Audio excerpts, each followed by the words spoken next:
Hello, nan lo le tai wo in December ni ria ta ni a classic bo rock ran tran le ta a classic kitchen lung tei leng tu engma ti tu rom lo bok nen Saturday nia an han leng chuak wenge tiang kan tlan chuak wenga ina om reng chuanin lung tei leng du mo engma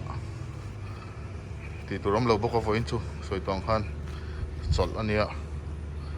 kan han hun sang kan tlan na tlem te kan da thok don nia ani soi tur vak po om don chuang lo a hla te kan da anga han alcohol me don ani mi lo thlir sak ve don ni pe chuan